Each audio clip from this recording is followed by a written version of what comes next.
প্রথমে তোমরা এই ভিডিও রাতে মেয়েদের বাইরে যে যাওয়া অপরাধ। ছেলেমেয়েরা যেখানে পড়তে আসে এবং তাদেরও আমি অনুরোধ করব রাত্রিবেলা না বেরোতে, কারণ পুলিশ তো জানতে পারে না কে কখন রাত্রিবেলা বেরিয়ে যাচ্ছে। আর এই কথা শুনে দুর্গাপুরের ভাষণ নিয়ে এই দাদাভাই কথাটা কি বললো সেটা একটু শোনো। হ্যাঁ, সেই দুর্গাপুরেই এক হিন্দু বোনকে 5 খানকি ছেলে মিলে ধর্ষণ করেছে।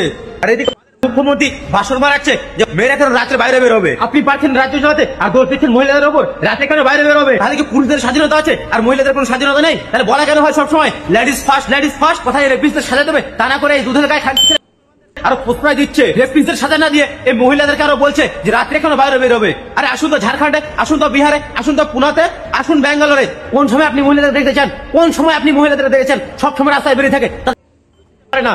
আর আপনার পশ্চিমবাংলায় আপনি শাসন করতে পারছেন না আর দোষ দিচ্ছেন মহিলাদের। থাক, এর থেকে বেশি আর শোনাবো না, বেশি দেখাবো না, কারণ এর থেকে বেশি দেখালে বা শোনালে কোথাও না কোথাও কিছু কিছু মানুষের মাথা গরম হয়ে যাবে, তাই না? তো চলো আগে কি বলছে দিদি দেখিলে একটু শুনে নি। উনি এই কথাটা বলার মানেই এটা হচ্ছে যে আপনারা ঘর থেকে বেরোবেন না, আমি বেরোবো। শুধু আমি সাদা শাড়ি, সুন্দর সুন্দর দামি দামি শাড়ি, সাদা শাড়ি পরবো, চটি পরবো, নতুন নতুন আজকে পরবো, কালকে একটা পরবো, কিন্তু আমাদেরকে না কাজ করতে দেবে না কিছু। আমরা ঘরের মধ্যে ঢুকে থাকি, যাতে ওনার কোনো কাজ উনি শুধু বসে বসে এদিক ওদিক করবে, যাতে মেয়েরা কোনো নিজের জায়গা তৈরি করতে না পারে। কারণ আমরা যদি না বেরোই তাহলে রেপ হবে না, উনি পারছেন না, উনি দায়িত্ব। দেখো, তিলোত্তমা যদি বিচার পেত তাহলে কসবা হতো না, তিলোত্তমা যদি বিচার পেত তাহলে দুর্গাপুরও হতো না। পাবে তিলোত্তমা বিচার আর না পাবে বাকিরা। এটা বলছে তার থেকে সেটা মেনে নেওয়াই ভালো, তাই না? ভাববেন না কিন্তু যে এটা এখানেই শেষ। আর কয়েকদিন পর হয়তো বলবে যে মাথার মুখ দেখে নিয়ে চলো, ঠিক আছে? তাহলে হয়তো কোনো কিছু হবে না, ঠিক আছে? বুঝে ফেলেছো? হ্যাঁ। আরে দেখো, একটা কথা বলি, এইসব যারা যারা কিছু কিছু আছে না, বলে যে মেয়ের লক্ষ্মীমন্ত হওয়া উচিত, ঠিক আছে? আমি বলবো মেয়ে লক্ষ্মীমন্ত হওয়ার থেকে মেয়ে কালীর মতো হওয়া উচিত। হ্যাঁ, মেয়ে কালীমন্ত হওয়া উচিত। লক্ষ্মীমন্ত মানে কি? চুপচাপ থাকবো, একটু লাজুকে হব, ঘরের কোণে বসে থাকবো, কেউ গায়ে হাত দিলে কিছু বলবো না, কেউ বাজে মন্তব্য করলে কিছু বলবো না, ঠিক আছে? এটাই তো লক্ষ্মীমন্ত। এইসব লক্ষ্মীমন্ত মেয়ে দিদিমাদের ঘটেই সুন্দর। হ্যাঁ, দিদিমা ঠাকুমাদের ঘটেতেই সুন্দর।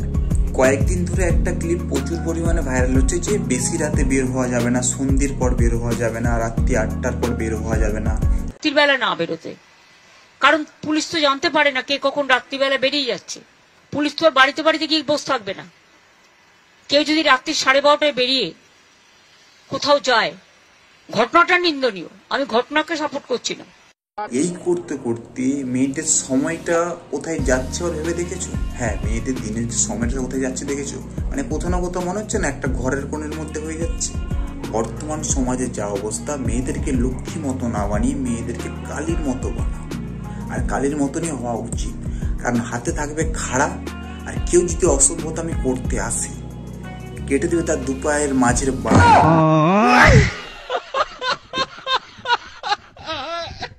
হ্যাপি দিওয়ালি, সবাই ভালো থেকো, সুস্থ থাকো, ধন্যবাদ।